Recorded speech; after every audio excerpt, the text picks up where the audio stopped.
नमस्कार, गोड्डा झार न्यूज में आप सबों का स्वागत है।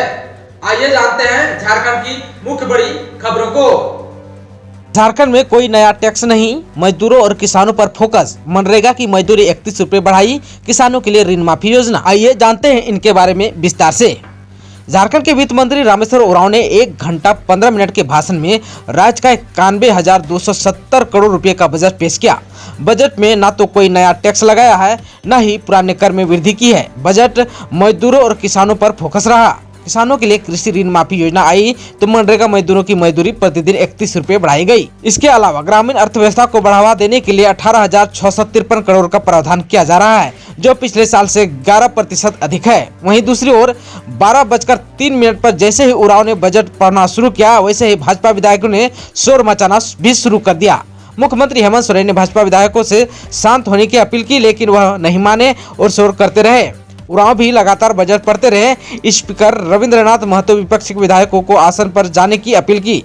1:18 पर वित्त मंत्री ने अपनी भाषण समाप्त किया। इसके बाद विधानसभा गुरुवार तक के लिए स्थगित कर दी गई। वहीं पर कृषकों के लिए झारखंड सरकार ने कृषि ऋण माफी योजना लाई है। इसका शुभारंभ 1 फरवरी 2021 को जामताड़ा से किया गया।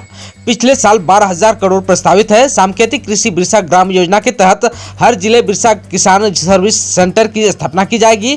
कृषकों को बाजार उपलब्ध किया जाएगा। इसके लिए 61 करोड़ रुपए का फंड प्रस्तावित है।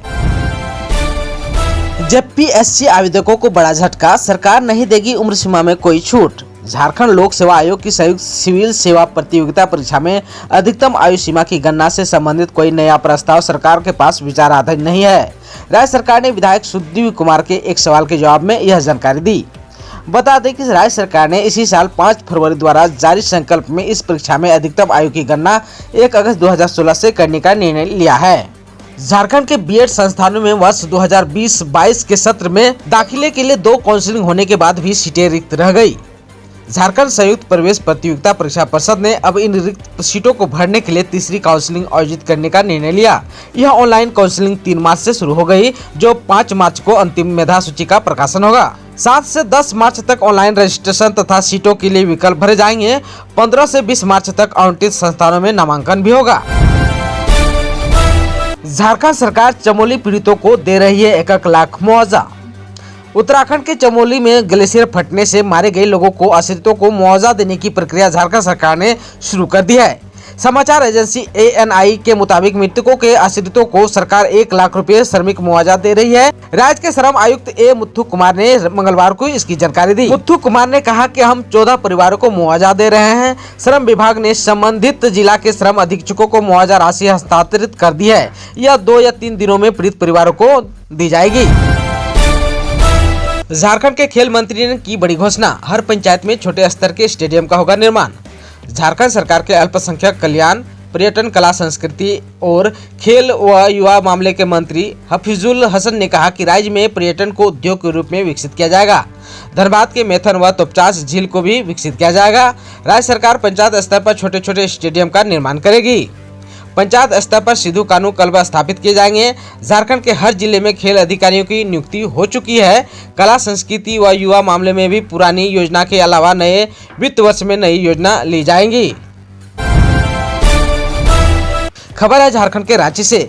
झारखंड में अब गांव में लगाए जाएंगे ड्राइविंग टेस्ट के विशेष कैंप। शहर आने की कोई जरूरत नहीं। झारखंड में अब ग्रामीण क्षेत्र में रहने वाले लोगों को ड्राइविंग टेस्ट के लिए रांची के मोरहाबादी मैदान तक आने की जरूरत नहीं पड़ेगी। रांची जिला परिवहन कार्यालय अब लोगों की सहूलियत के लिए विभिन्न प्रखंडों में विशेष कैंप लगाकर अधिक से अधिक लोगों को ड्राइविंग लाइसेंस जोड़ना चाहता है। जिला परिवहन कार्यालय का मानना है कि इस तरह की सुविधा उपलब्ध कराने से अधिक लोग अपना ड्राइविंग लाइसेंस कराएंगे। जिला परिवहन कार्यालय का लक्ष्य है कि जिन आवेदकों के पास ड्राइविंग लाइसेंस नहीं है, उन्हें इसकी सुविधा उपलब्ध कराना है। इसलिए अप्रैल माह से इसे लेकर विशेष कैंप लगाया जाएगा, जो 3 माह तक चलेगा। जरूरत पड़ने पर कैंप की अवधि को बढ़ाया जा सकता है। 4 लेन बनेगा गोविंदपुर से साहिबगंज रोड, खनन जिलों के लिए माइनिंग कॉरिडोर की सौगात। गोविंदपुर साहिबगंज रोड को 4 लेन में तब्दील किया जाएगा। इसका निर्माण धनबाद और झारखंड के खनन जिलों में किया जाएगा। इससे कोयले की ढुलाई सरल होगी। बजट में माइनिंग कॉरिडोर के साथ ही धनबाद, गिरिडीह और देवघर में रिंग रोड निर्माण की भी घोषणा की गई है। रिंग रोड का निर्माण होने से तीनों जिलों के जिला मुख्यालय को जाम की समस्या से निजात मिलेगा। हालांकि धनबाद में रिंग रोड बनाने की बात कोई नई नहीं है। यह योजना बहुत पहले से फाइलों में मौजूद है।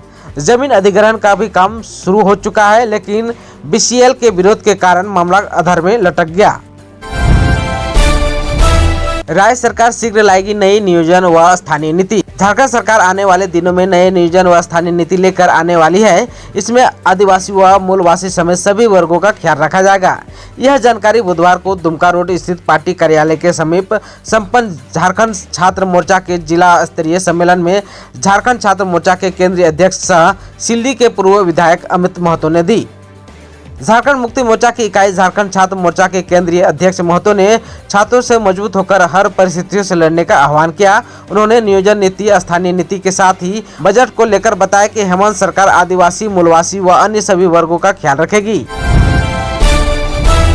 खबर है झारखंड के धनबाद से। सीनियर झारखंड वॉलीबॉल टीम में धनबाद के 7 खिलाड़ियों का चयन। भुवनेश्वर के किट विश्वविद्यालय में होने वाले 69वें सीनियर नेशनल पुरुष व महिला वॉलीबॉल चैंपियनशिप में भाग लेने वाली झारखंड सीनियर पुरुष व महिला वॉलीबॉल टीम में धनबाद के 7 खिलाड़ियों का चयन हुआ है। इस बात की जानकारी देते हुए जिला वॉलीबॉल संघ के महासचिव सूरज प्रकाश लाल ने बताया कि सीनियर पुरुष वॉलीबॉल टीम में संदीप कुमार, आजाद कुमार महतो व आदित्य राज और महिला वॉलीबॉल टीम में नीतू कुमारी बावरी, प्रियंका सिंह, मनीषा मुर्मू व साइमा तबसुम खान को शामिल किया गया है।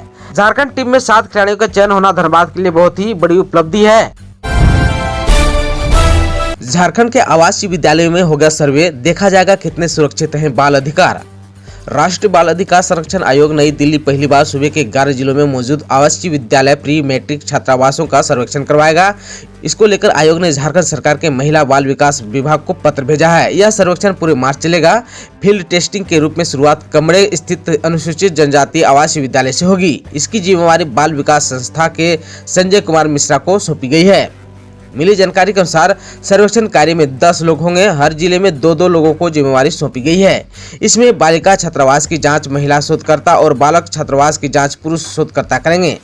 चयनित बालिका छात्रावास के लिए महिला सदस्य नहीं मिलने पर वहां सर्वेक्षण नहीं होगा। यह सर्वे झारखंड के रांची, खूंटी, चाईबासा, हजारीबाग, पाकुड़, दुमका, पूर्वी सिंहभूम, लातेहार, गुमला, सिमडेगा और सरायकेला खरसावां जिला में होगी। तैयार रिपोर्ट आयोग को सौंपी जाएगी। इसके आधार पर आयोग खामियों को दुरुस्त करने के लिए राज्य सरकार को निर्देश देगा और आगामी योजना तैयार करेगा। इसमें देखा जाएगा कि छात्रावासों, विद्यालयों में बाल अधिकारों का पालन हो रहा है कि नहीं। साथ ही ऐसे संस्थानों में बच्चों की सुरक्षा को लेकर क्या मापदंड अपनाए गए हैं। अध्ययन के द्वारा शोधकर्ता छात्रों से सामूहिक चर्चा कर डाटा संकलन करेंगे। साथ ही छात्रावास अधीक्षकों से भी बात कर उनके सुझावों, समस्याओं को अध्ययन में शामिल करेंगे। झारखंड में गरीब और कमजोर वर्ग के लोगों को मिलेगा मुफ्त वकील। झारखंड में समाज के कमजोर वर्ग SC, ST और अन्य जरूरतमंद लोगों को झारखंड राज्य विधिक सेवा प्राधिकरण बचाव पक्ष को मुफ्त वकील उपलब्ध कराएगा। झालसा इन वकीलों को 2 साल के लिए नियुक्त करेगा। राष्ट्रीय विधिक सेवा प्राधिकार यानी कि झालसा ने देश के चुनिंदा राज्यों में project legal and defence counselling system लागू किया है। इसी के तहत यह सुविधा दी जा रही है। झारखंड के चाईबासा में अभी पायलट प्रोजेक्ट के रूप में इसे लागू किया गया है। यहाँ की सफलता के बाद अब पूरे राज्य में इसे लागू किया जा सकता है। हाल ही में नालसा की टीम ने चाईबासा का दौरा करने के बाद इसके संकेत दिए हैं। चाईबासा में चल रहे legal and defence counselling system के तहत बचाव पक्ष के वकीलों को 200 मामले दिए गए थे। इनमें 22 मामलों में फैसला आ चुका है, जिसमें 18 मामलों के अभियुक्त बरी हो चुकी है। खबर है झारखंड के रोजगार समाचार से। आइए जानते हैं विस्तार से। राज्य सरकार युवाओं को रोजगार मुहैया कराने के प्रति गंभीर है और विभिन्न माध्यमों से युवाओं को शिक्षित और प्रशिक्षित कर स्वरोजगार को बढ़ावा देने की योजना बनाई गई है। सीधी बहालियां तो जारी रहेंगी, लेकिन युवाओं को वैकल्पिक उपाय भी बताए जाएंगे।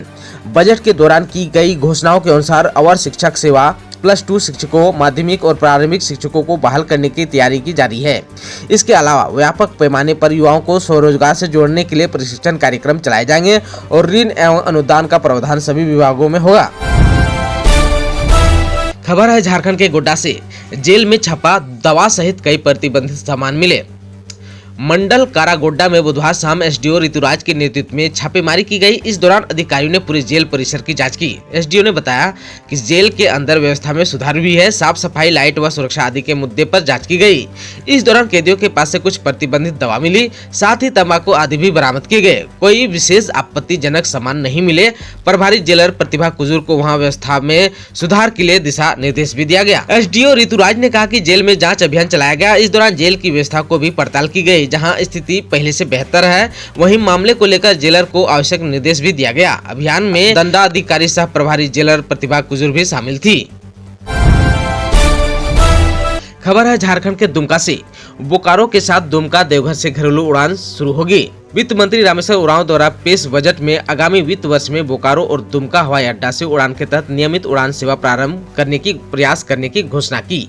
दोनों हवाई अड्डा के उन्नयन का काम प्रगति पर है। दुमका हवाई अड्डा पर commercial pilot licence multi engineering स्तर का प्रशिक्षण प्रारंभ करने के लिए सभी आधारभूत संरचना तैयार है। पीपीपी मॉडल पर इसके संचालन के लिए एजेंसी का चयन कर लिया गया है। वित्त मंत्री अपने बजट भाषण में कहा कि वित्तीय वर्ष 2021-22 में इसे चालू करने का लक्ष्य रखा गया है। देवघर में घरेलू हवाई अड्डा का निर्माण अंतिम चरण में है और आगामी वित्त वर्ष की प्रथम तिमाही में यहां से नियमित उड़ानों का परिचालन प्रारंभ करवाने की दिशा में सरकार प्रयास करेगी। इसके साथ ही आज के समाचारों में बस इतना ही। हमें दीजिए इजाजत। नमस्कार।